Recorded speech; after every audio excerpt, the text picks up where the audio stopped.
Three, two, one. You ready? You're listening to the Real Pineapple Podcast Network.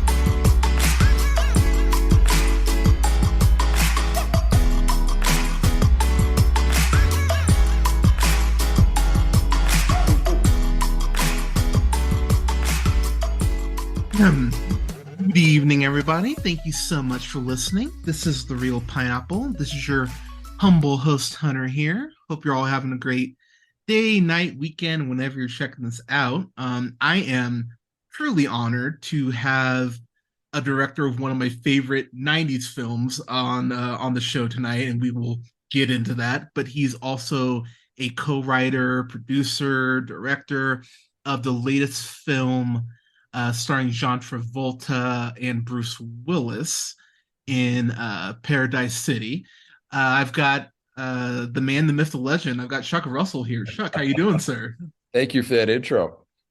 Yeah, thanks for making the time. I really appreciate it. So I'll get to the movie here in just a moment. We'll definitely get there. But I mentioned the 90s film that I love so much that you directed.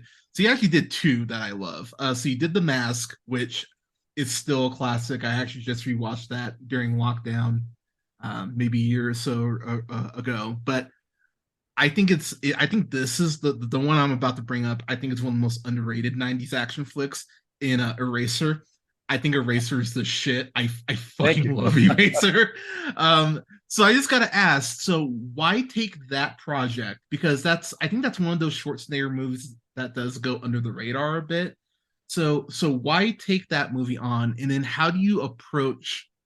Because I mean that's Schwarzenegger like at the peak of his powers. How do you approach directing someone in that vein and getting the performance that you got out of Schwarzenegger? Because that's one of his most human performances, I would say. Well, that's a great compliment. I'm glad you feel that way. I feel that way too. Look, I really like Arnold. He was a fan of The Mask. We came together, believe it or not, over a project at Warner Brothers that did not work out. And Arnold said, let's do Eraser. Here it is. It's ready to shoot. And I thought, this is a chance to use all the bells and whistles at the studio and do my Arnold movie. And I'm a fan. And I got along with him very well. He's a terrific guy. So there wasn't a reason not to do it. Let's put it like that. I did want to take the original script and pump it up. I mean, I'm already dealing with the other Arnold films, Jim Cameron's True Lies, which is one of my favorite Schwarzenegger films. Same. And we didn't, as it was originally, we didn't have the action set pieces I thought his fans demand.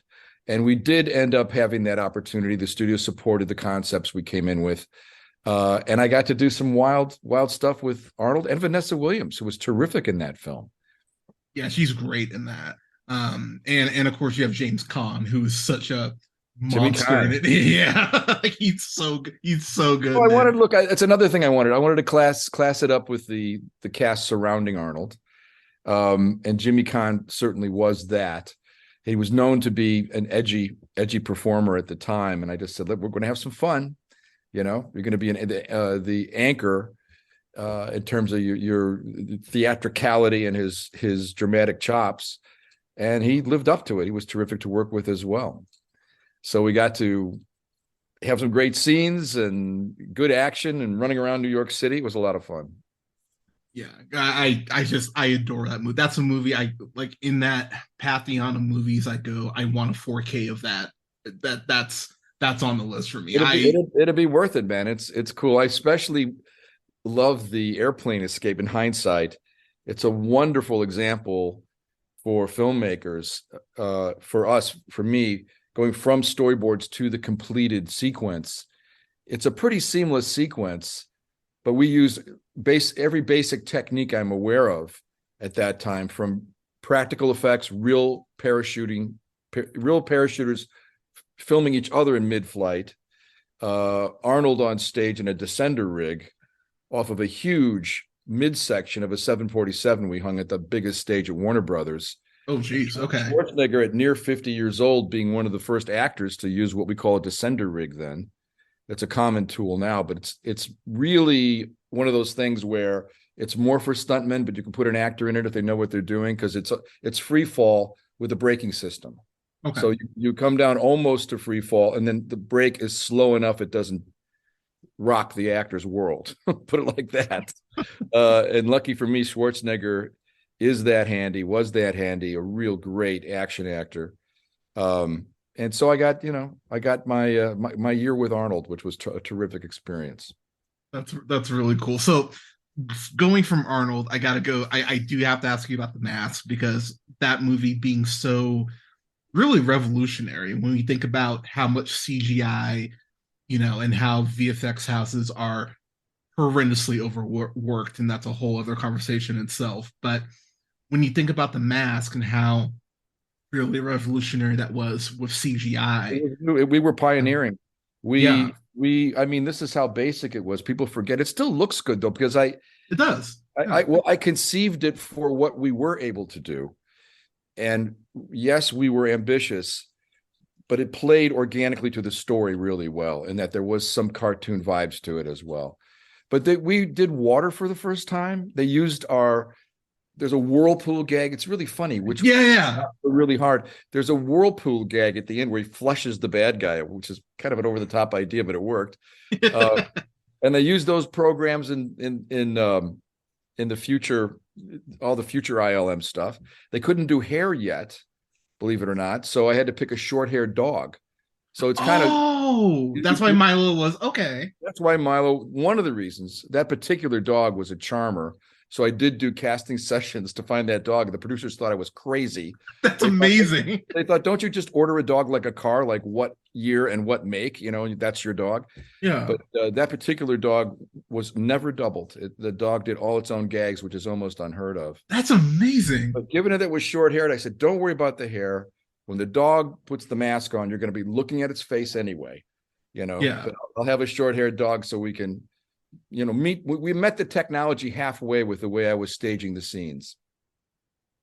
Yeah, so in rewatching it, I love that gag because you see the knife, be the last thing that goes down the whirlpool. The little touches and the little burps on the soundtrack are funny as well. So when you're pitching that to someone like Jim Carrey, because that is, I mean, obviously Jim Carrey is a comedic genius and can pull things from out of nowhere, but you're working with this new technology. So you do have to like sell him on like, what? Jim and I were like thick as thieves from day one on that show. He totally got it.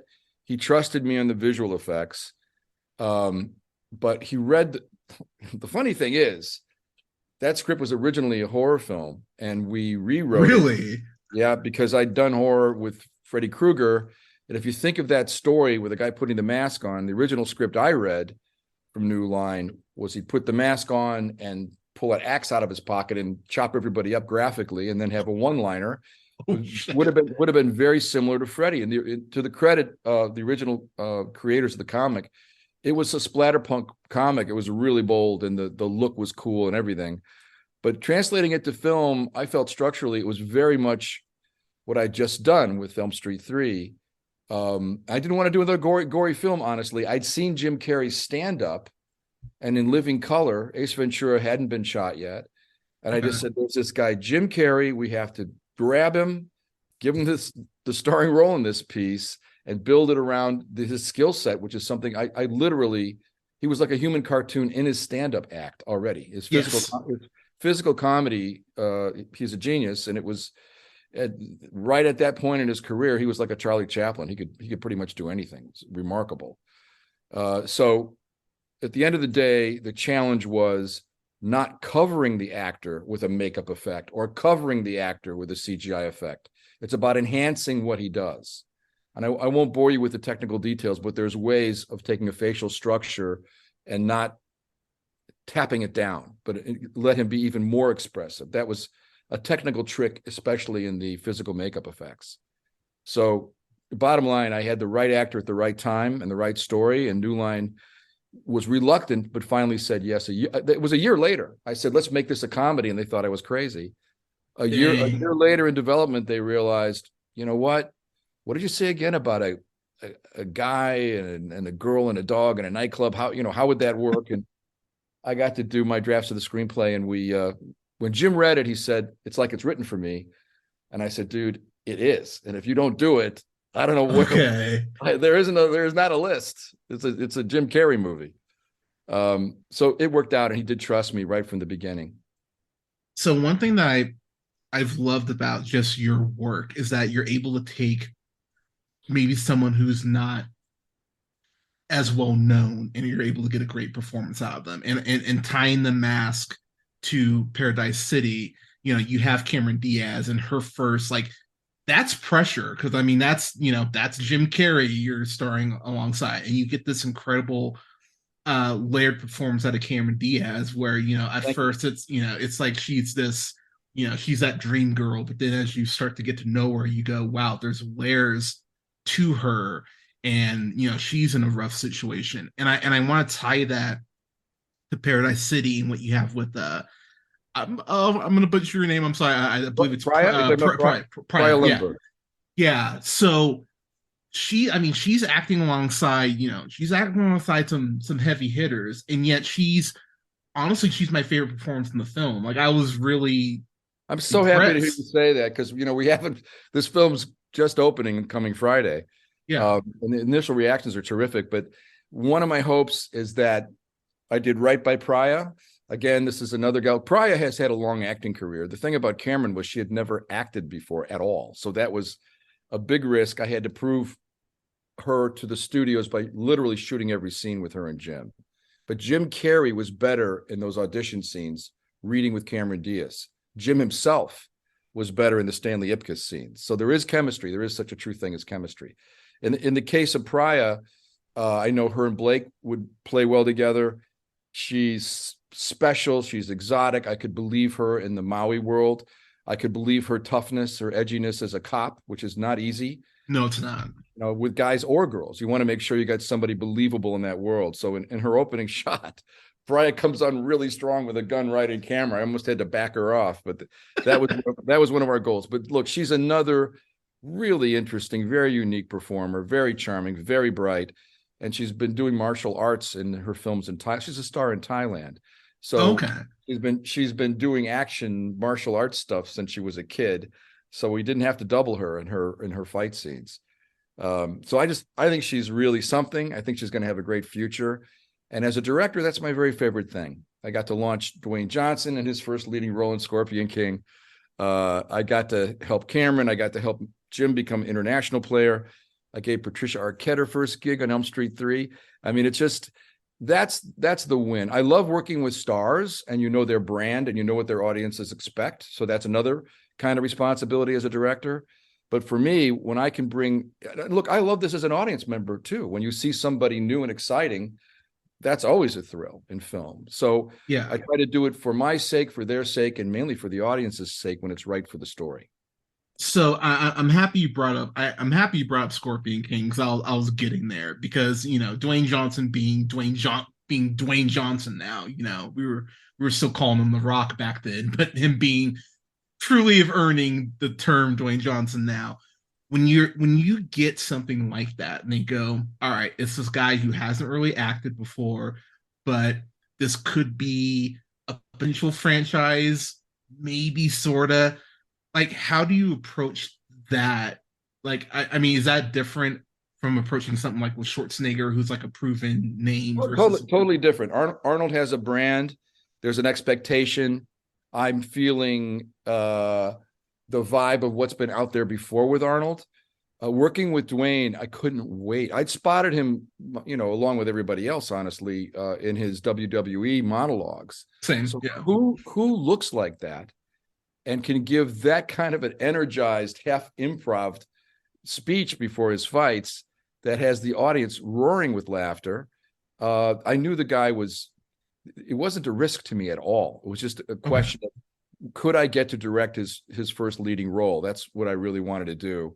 And Universal was offering me a choice of 2 films that year, which was very kind of them.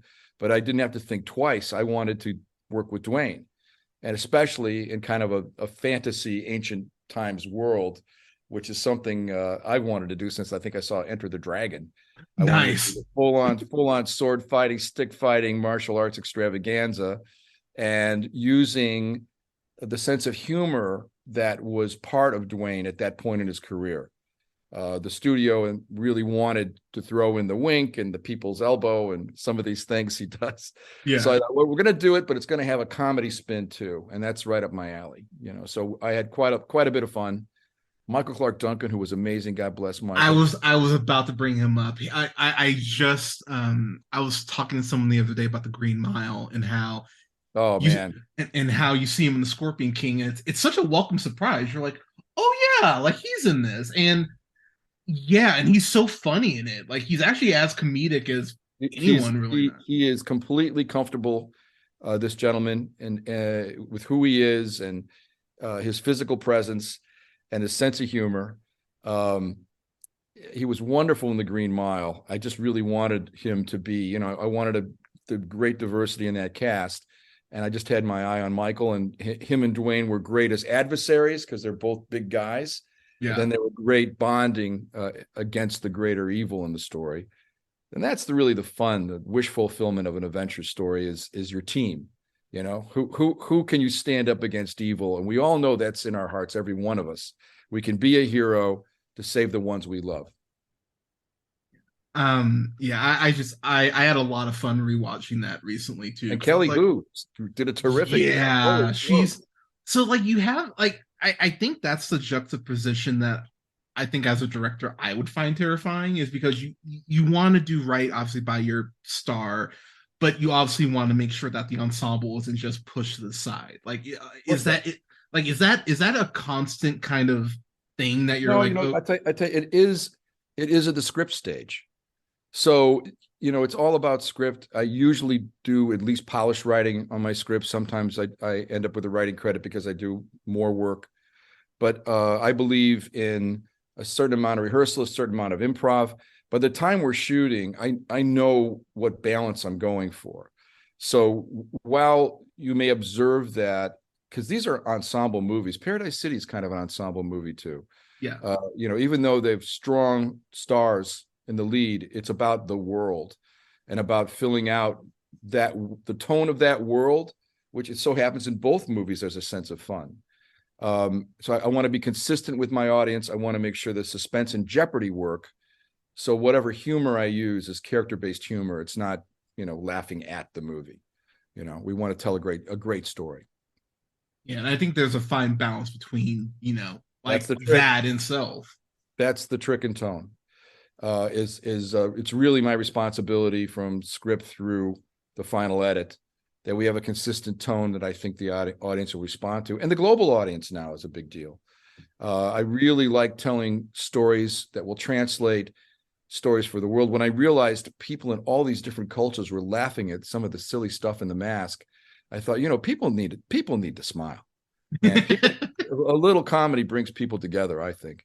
So, it's something I still strive for. I have that international audience in mind, and I try to cast that way too. One of the reasons we have Kelly Hu in this film, and one of the reasons we use so many local actors, some of them weren't even actors on Maui in Paradise City. And I was actually going to ask you about that. Did you film? You filmed on location for From Paradise the City? Or? home thing on the wonderful island of Maui. And if the audience has had half the fun we had shooting it and being there, it's always hard work, right? Yeah, But the local folks are a joy. Maui is not a big film destination. Most people shoot on Oahu or Hawaii, the main island. So you're dealing with more of a kind of a local culture, which was absolutely charming. I tried to reflect that in the film. yeah, and I thought you did a great job of capturing the fact that it was like a culture, like almost like within the movie. Yeah, Because and did you catch the beautiful accents and things of the local people?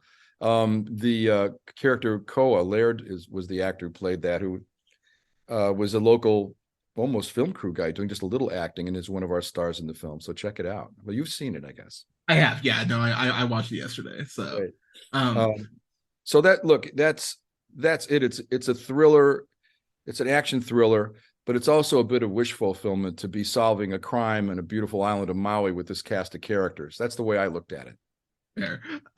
So I do have to ask you. So I got a couple more questions for you. So you cast Blake Jenner in here as Bruce Oh, wait, Willis's. but I will just say no Oh, spoilers. oh yeah, yeah, no. We're 90% of staying. this is not a spoiler, but no spoilers. We have Oh a yeah, couple. no. There's a Yeah. couple of twists and turns. Oh yeah, no. I will not get into spoilers. I try very hard to stay away from that. But you get Blake Jenner in here, who people probably know from Glee or Everybody Wants Some, which is one of my favorite movies that's come out in a minute.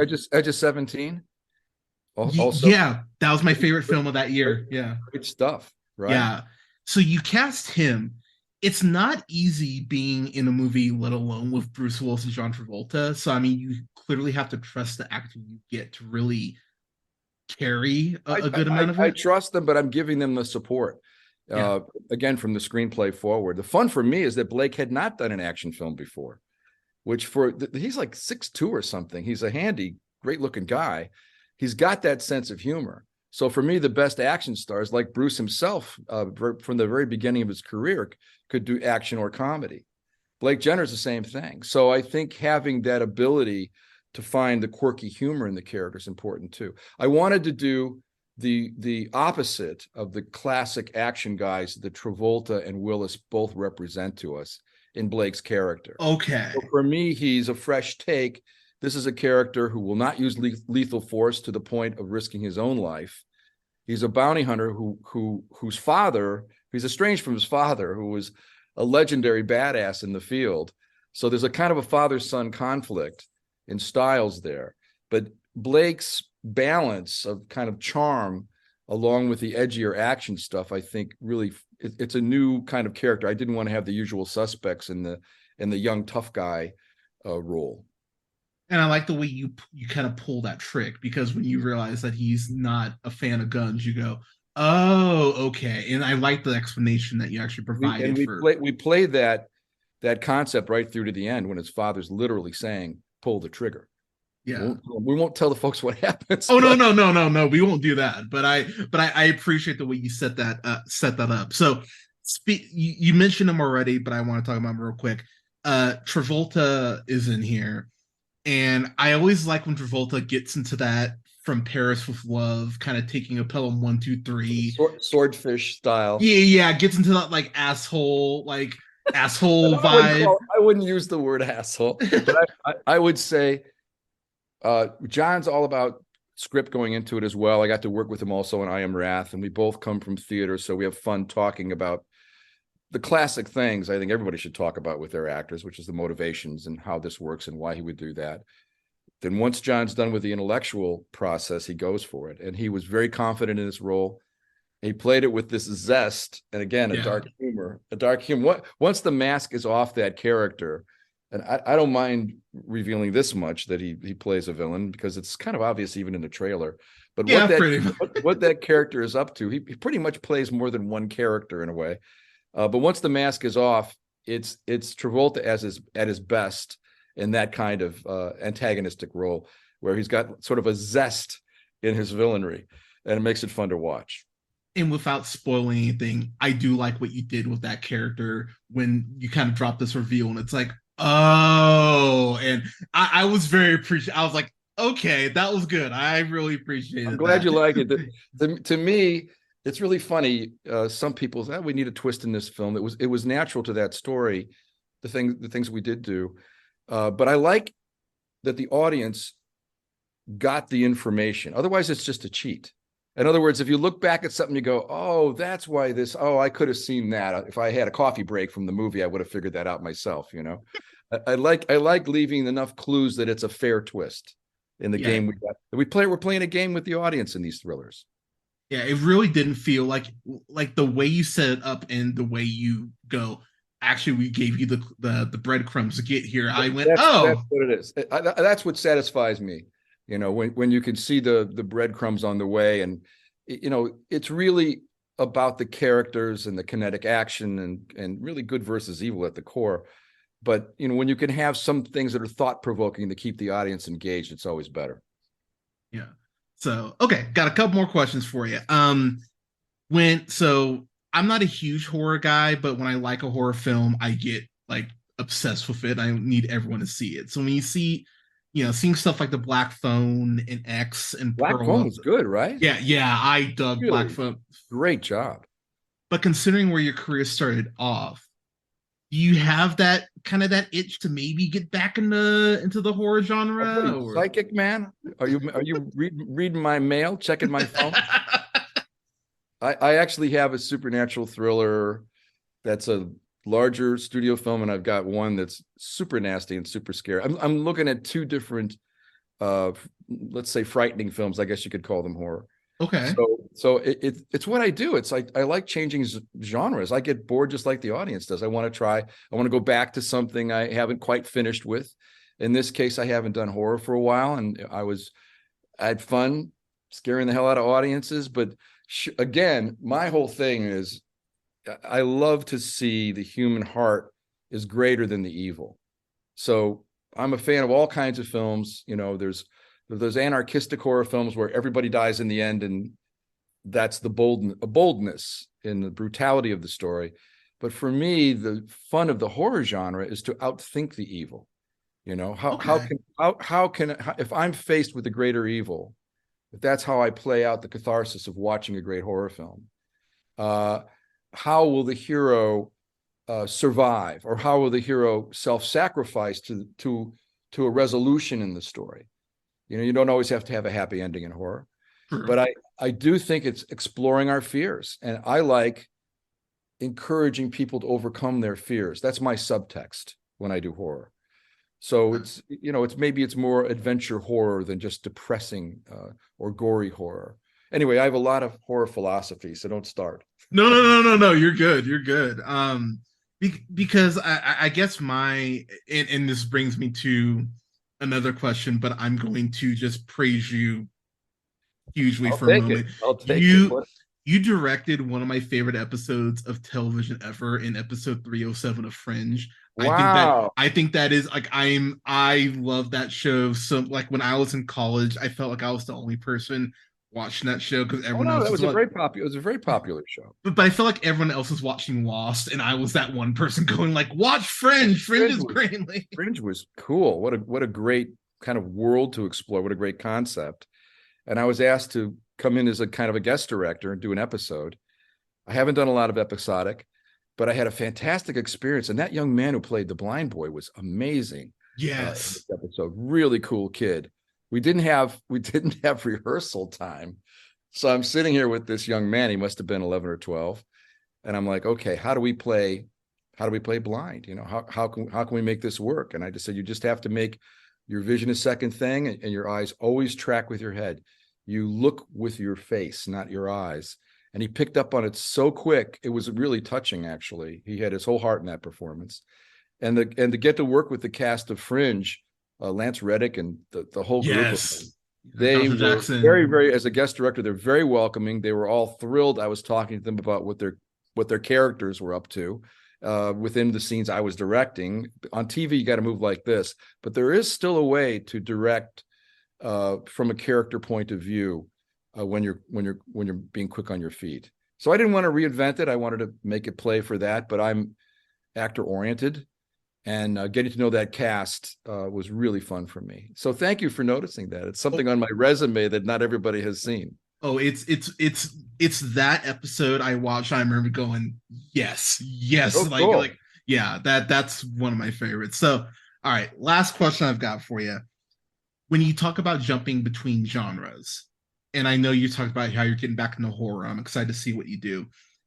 Is there a project that you're like, I haven't gotten there yet, or maybe the road just hasn't been paved yet, but is there a part of you that wants to do a film noir movie? Is there a part of you that wants to do a romantic comedy? Like, is there something you haven't explored yet on your resume that Well, you're look, like, like a lot of people during COVID. I mean, I finished developing 3 different scripts, and it so happens one of them could be called noir, okay, and one of them is a comedy. There's one that's supernatural thriller, and then there's another horror that's new.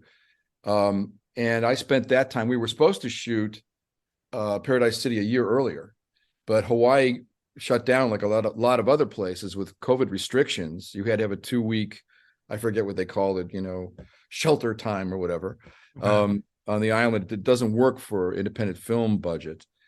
So we came back and finally did it a year later. But in the meantime, I'm also a writer, and I was working on a couple of my favorite screenplays. So it's too early to say which goes first. A lot of that has to do with actors' schedules and boring things like budgets we have to be very careful with.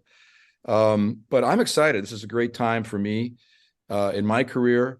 I'm thrilled about how we're communicating with the global audience now, and how finally studios understand when we want to make a film that plays in different languages. Yes. So the whole diversity thing has gotten a lot easier. You should have seen the first reaction to Vanessa Williams to the idea of, Oh, I can't even there imagine. wasn't pushback, but it was they were a little shocked. Yeah. And then we're like, okay, that would be cool. That would be cool. But it was that was sadly, that was something a little new at the time. Now it's a lot easier to have, all kinds of levels of diversity in a show. And I'm from Chicago. I've always been about that. I just Okay. want the best actors, and I'm looking for the chemistry amongst that cast, and getting all kinds of different cultures involved makes a movie fascinating. Yeah, I think when you can pull like at the end of the day, I want the cast obviously have chemistry, but if you can pull someone who maybe audiences aren't familiar with, like you have multiple times, and get them on the radar and still serve the film, I think that's just But people talk about, aren't you nervous or whatever the word is when you do that? Yes, there's a challenging element, but it's thrilling. It makes it much more exciting, because I don't know that actor's limits yet. I wouldn't cast them if I didn't see something special in them. But to get to kind of help them create their brand, or introduce the audience to somebody new that they might enjoy following in the future, that's just part of the excitement of filmmaking. I come from theater, so I have a different way of looking at that. It's not luck. You can see people develop, and you can see their arc, their learning arc, if they're relatively new, the way Cameron Diaz was in her case. So I'm all about that, and I recommend a little theater experience to people that want to direct film. Even we're all directing on our iPhones now. I mean, if you're serious about true. storytelling, get yourself on stage. It costs nothing. Everyone's putting themselves on TikTok. That's cool, but I don't know if it counts in learning how to work with actors. Do little one act plays. I'm just saying this to future filmmakers. Get yourself on stage. See what it is your actors go through. I started as a young man thinking I might act, and realized I prefer directing very early on. But it gave me a better perspective when you ask me about the new people I've used. You get a better perspective on that craft of literally coaching or directing actors. Okay, so I lied. I have two more questions for you. One, what made you decide that you prefer directing versus acting? Because I find that fascinating, because I think most people, get into not okay, that okay, that's a bit of a broad brush. I think a lot of people, there we go, get into acting, or get into theater, or get into screenwriting, or what have you, and have this very like one track, like I'm gonna go here, and then to your point, something might happen, they pivot. So yeah, what made you go, I kind of like directing more? Uh, a few different things, and I've never exactly told myself I will never act again. I acted in one low budget film that nobody knows about. It was a film called Shot. It was a very low budget film shot in Southern Illinois, and I played a rookie cop. It was a feature film. Okay. And after that experience, all I wanted to do was rewrite the script. All I wanted to do was properly direct the scenes. And I realized there is a level of trust. You hear a lot of certain actors. I think I heard this once from Johnny Depp, that they don't look at their films afterwards. Well, there's a reason for that, because you have no control. When you're an actor and you're on stage, you can feel the audience. That was a more pleasant experience for me as some of the stage work I did at that time. But when you're in a film, you're tied to the log, and the log's going downstream, and sometimes it's tough. Sometimes it's tough to watch yourself. So, rightly or wrongly, I was taking more satisfaction. The other thing is, I was doing some comedy as a actor, and I was getting laughs, and I was thinking, well, someone else wrote these lines. So, I mean, I really, Okay. oddly, I really took the auteur's point of view. Almost randomly, I kept coming back to that. So I want to play 1,000 parts that I can't play as an actor, but as a director, I can work with the whole cast. And to this day, to hear you compliment Priya, that was one of my more focused goals, is to really launch her in the West. And I can't explain why, but making that happen for audiences and for Priya herself, it's great for the film. It's good for everybody, and it's original. It's a little bit of a breakthrough. It's my best use of the creativity. So I love working with actors. I love working with stars, and I love helping create new actors, and that's why I prefer directing. Okay, I love that answer. All right, last question, I promise. Collateral. You were an executive producer on that. That is With the great Michael Mann directing. Wow. yes, that is one of those movies. So I can't. I've been watching movies for forever, but I remember that was one of the first movies I went, oh wow, like that was one of those kind of mind, like sort of moments for me, between Cruise, Pinkett, and Jamie Fox. Foxx. Jamie Yeah, Foxx doing one of his first dramatic roles, if I yeah, remember correctly. yeah. So please talk to me about just like, because I mean Tom Cruise. I mean, obviously he's been in the game for decades and continues to churn out hit after hit after hit.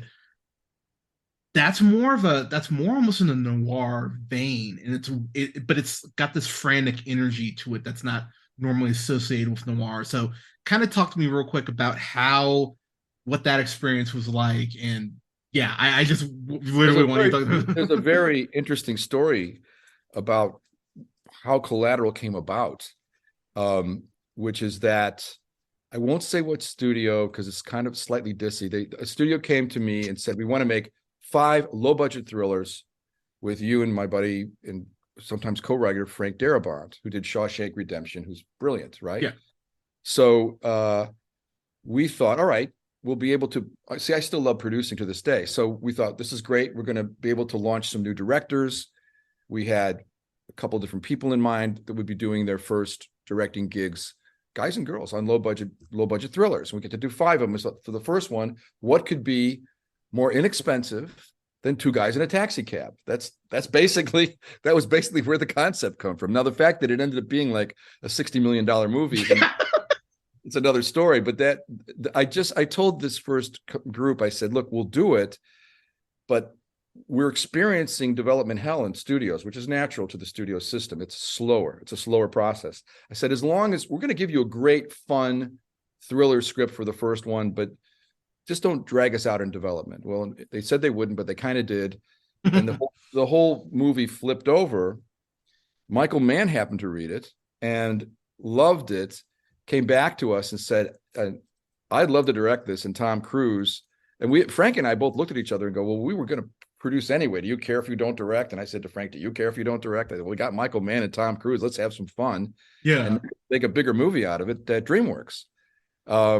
So the result, one of the reasons I think that's a really good movie is it's character based. We really thought we were doing a low budget film. It was really about those 2 characters and the dynamic between them in that taxi cab. That's a good stage play even. So let Michael Mann come in with all his bells and whistles and his visuals. And he switched it from a New York story to an LA story because we'd not seen a cab story in LA at that time. Then with the great cast, I mean, that was a very interesting experience. Tom was taking a risk playing a villain at that point in his career. That's one thing people tend to forget because it worked so well, but it was considered a risk at the time. People were thinking he was a bit bold to do it, but I think he was doing it for his own reasons to show his versatility at that point in his career. Yeah, and you guys, the performance you get out of Jamie Foxx, who at that time, to your point, Jamie is just a talent machine, man. He can do it all. He could sing, he could rap, he could dance. Right, he's kind of talented. It's like, I don't know what he does in his spare time. But at that point, it was kind of an opportunity. We wanted to take a comedian and put him in that dramatic role. It was Jamie. Yeah, well, again, that is one of my favorite films. Like, that was a huge moment for me. So thank you so much for being associated with that in any sort of way, because that movie kicks so much ass. But Chuck, thank you so much for making the time. I really appreciate it. Everyone, you can check out Paradise City. This will be up this weekend, so you can actually check it out on November 11th. It's on theaters, digital, and on demand. Chuck, I mean, I might as well ask you before we get out of here. I mean, anything you want to tell the people, where they can follow your work, all that jazz. Well, thank you to the fans. I mean, I'm always encouraged. I'm always amazed. Some of my earlier films, I'm still asked to do interviews for these shows. So thanks to the audiences for staying interested in the ones that were resonant, and look forward to doing the new stuff and getting it out there for you folks. And I'm just very grateful. I love movies, so I love making them. Again, Chuck, thank you so much for making the time, sir. You have a This great was rest of your fun. night. Thank you for having me. Thank Yeah. you for having me. Thank you, Chuck. You have a good night. You too. Be well.